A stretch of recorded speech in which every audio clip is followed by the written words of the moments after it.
राज्य उत्तराखंड में मोरी के ग्राम जोटाड़ी के बालचा में एक मकान में आग लगने से राख होने की घटना सामने आई है, जिसमें एक नेपाली मूल के व्यक्ति चंद्र बहादुर उर्फ जालिया पुत्र उत्तम सिंह उम्र लगभग 56 वर्ष की जिंदा ही आग में जलकर राख होने की सूचना मिली है। ग्रामीणों ने बताया कि यह मकान गांव से करीब 5 किलोमीटर दूर बालचा में था। वहां पर नौनिहाल निवासी गोकुल का सेब का बगीचा है, जहां पर 2 कमरों का मकान और रसोई घर बना हुआ था, जिसमें चौकीदार रहा करता था। रसोई घर लकड़ी का होने के कारण बिस्तर और रसोई घर की लकड़ी ने आग पकड़ ली। देखते ही देखते पूरे मकान में आग लग गई। मकान गांव से दूर होने के कारण आग पर काबू नहीं पाया गया, जिससे मकान के साथ साथ उसमें रहने वाला चौकीदार भी जिंदा जलकर राख हो गया। ग्रामीणों के द्वारा राजस्व पुलिस को घटना की जानकारी दी।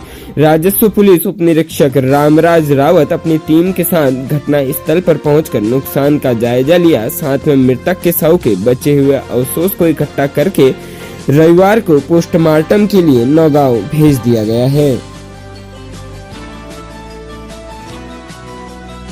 प्रदेश की राजधानी देहरादून से अपने बच्चे के साथ ट्रेन में सवार हुई एक महिला के साथ एसी कोच में रेलवे के टीटी सहित 2 लोगों द्वारा सामूहिक दुष्कर्म किए जाने का मामला प्रकाश में आया है।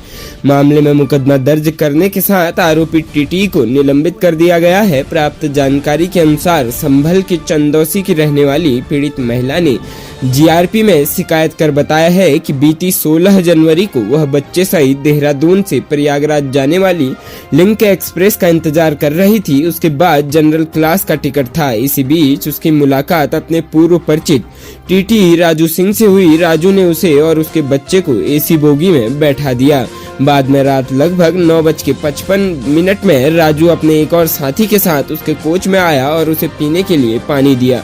पानी पीते ही महिला बेहोश हो गई। राजू ने बच्चे को ऊपर वाली सीट पर लिटा दिया और उसके कोच की लाइट बंद कर व पर्दे गिराकर राजू और उसके साथी ने उसके साथ दुष्कर्म किया। ट्रेन के अलीगढ़ पहुंचने पर उसे होश आया। होश आने के बाद वह दूसरे कोच में जाकर महिला यात्रियों के पास बैठ गई। एसपी जीआरपी अपर्णा गुप्ता ने बताया, संभल के चंदौसी में रहने वाली महिला इस घटना से बुरी तरह से डर गई थी, इसलिए उसने 5 दिन तक अपने साथ दुष्कर्म की बात किसी को नहीं बताई। थोड़ी हिम्मत करने के बाद उसने पूरी घटना की जानकारी अपने पति को दी। इसके बाद शनिवार को महिला ने टीटी राजू सिंह और उसके साथी के खिलाफ जीआरपी में लिखित शिकायत की। इस पर पुलिस ने मुकदमा दर्ज कर मामले की जांच शुरू कर दी है। यह भी बताया कि आरोपी टीटी राजू सिंह को सीनियर डीएसएम ने निलंबित कर दिया है। इस घटना के बाद ट्रेन में महिलाओं की सुरक्षा पर सवाल खड़े हो गए हैं।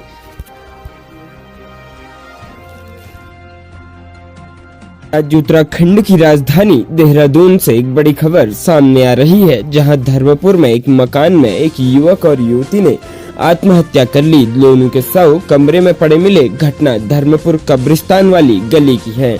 मृतकों की पहचान राहुल पुत्र शिव प्रसाद निवासी धर्मपुर और शिल्पी पुत्री मनोज थापा निवासी भगत सिंह कॉलोनी के रूप में हुई।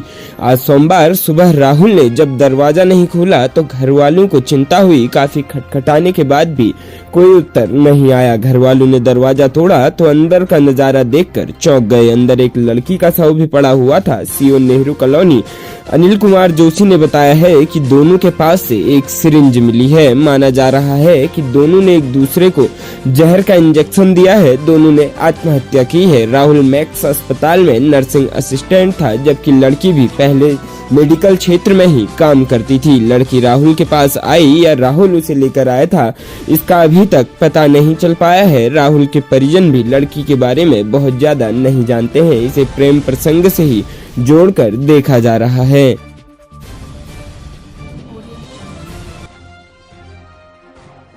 हर वर्ष की भांति 26 जनवरी गणतंत्र दिवस भी उत्तराखंड वासियों के लिए खास होने वाला है। बता दें कि गणतंत्र दिवस परेड के लिए उत्तराखंड की झांकी में सूचना विभाग के संयुक्त निदेशक एवं नोडल अधिकारी श्री के.एस. चौहान के नेतृत्व में उत्तराखंड राज्य से 18 कलाकार गणतंत्र दिवस परेड में उत्तराखंड झांकी में भाग ले रहे हैं। चौहान ने जानकारी देते हुए बताया कि कर्तव्य पथ पर इस बार उत्तराखंड की झांकी मानस खंड सबके लिए आकर्षण का केंद्र रहेगी। केदारनाथ व बद्रीनाथ की तर्ज पर कुमाऊं के पौराणिक मंदिरों के लिए मुख्यमंत्री पुष्कर सिंह धामी के निर्देश पर मानस खंड मंदिर माला मिशन योजना पर काम किया जा रहा है। वहीं बता दें, मानस खंड की इस झांकी के अगले और मध्य भाग में कार्बेट नेशनल पार्क में विचरण करते हुए हिरन, बारहसिंगा, मोर सहित उत्तराखंड में पाए जाने वाले विभिन्न पशु पक्षी दिखाई देंगे।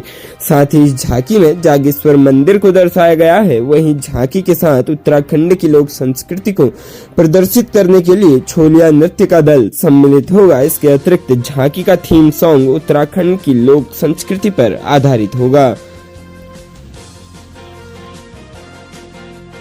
पटवारी पेपर लीक प्रकरण में थाना कनखल पर दर्ज मुकदमे की तफ्तीश मिलने के बाद लगातार जांच में जुटी एसआईटी टीम द्वारा एसएसपी हरिद्वार श्री अजय सिंह के पर्यवेक्षण में अब तक गिरफ्तार किए जा चुके 8 अभियुक्तों में से मुख्य आरोपी चाचा भतीजे संजीव दुबे और राजपाल का दिनांक 19 जनवरी 2023 से 4 दिवस पुलिस कस्टडी रिमांड हासिल किया।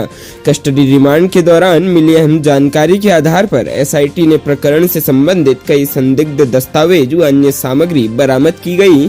अभियुक्त राजपाल, संजीव दुबे व अन्य के साथ मिलकर अभ्यर्थियों को पेपर पढ़वाने समेत अन्य कई प्रकार के सहयोग करने के एवज में लाभ प्राप्त करने के संबंध में संलिप्तता प्रकाश में आने पर अभियुक्त दीपक व सौरभ को गिरफ्तार किया गया। अभियुक्तों द्वारा प्रिंटर क्रय कर पेपर की फोटोस्टेट निकालकर बिहारीगढ़ स्थित रिजॉर्ट में अभ्यर्थियों की निगरानी की गई व सॉल्व किए गए पेपरों को नष्ट किए जाने की पुष्टि की गई। दोनों अभियुक्तों के कब्जे से अभ्यर्थियों से लिए गए धन का लेखा जोखा संबंधित दस्तावेज बरामद करते हुए पुलिस टीम ने प्रिंटर तथा अन्य दस्तावेज बरामद किए हैं।